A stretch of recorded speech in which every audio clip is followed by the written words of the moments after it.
James was enjoying his life on the island of Sodor, but he still had a lot to learn. "You're a special mixed traffic engine," said the Fat Controller. "You can pull coaches or trucks quite easily, but you must learn by your mistakes." James knew what the Fat Controller meant. He could well remember that dreadful accident on his first day. "Be careful with the coaches, James," said Edward. "They don't like being bumped." Everyone came to admire James. "I'm a really splendid engine," he thought, and suddenly let off steam. A shower of water fell on the Fat Controller's nice new top hat. Just then the guard blew his whistle, and James thought they had better go. Go on," he puffed to Edward. Don't push," replied Edward. The coaches were grumbling too. Don't go so fast! But James didn't listen.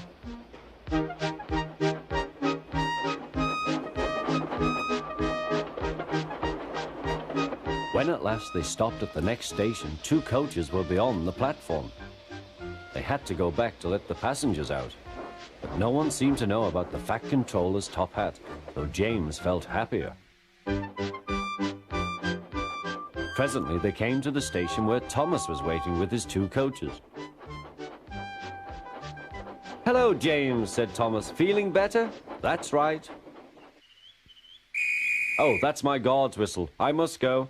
I don't know what the Fat Controller would do without me to run this branch line," and he puffed off importantly. Edward and James passed the field where James had had his accident. The fence was mended and the cows were back again.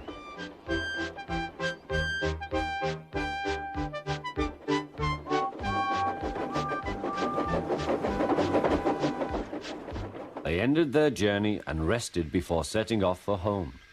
James was still wondering what the Fat Controller would have to say about his top hat.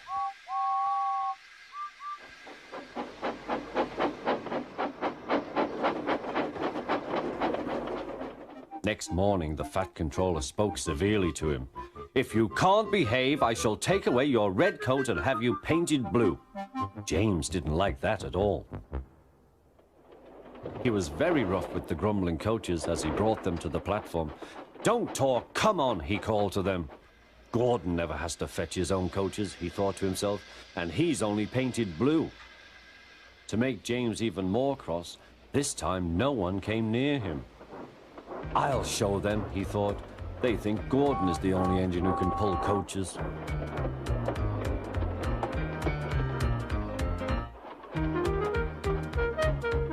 Hurry, puffed James. You're going too fast, replied the coaches. James laughed and tried to go faster, but the coaches wouldn't let him. "We're going to stop," they said. "We're going to stop."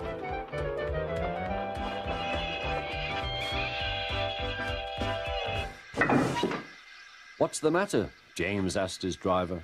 "The brakes are hard on. Leak in the pipe, most likely. You've banged the coaches enough to make a leak in anything." "How shall we mend it?" said the guard. "We'll do it with newspaper and a leather bootlace," replied the driver.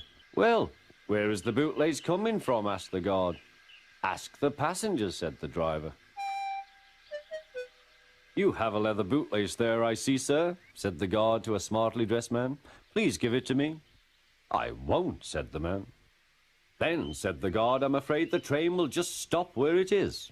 The passengers all said what a bad railway it was. Then they told the man how bad he was instead. Everyone was very cross. At last he handed his laces over. The driver tied a pad of newspaper tightly round the hole in the brake pipe, and James was able to pull the train.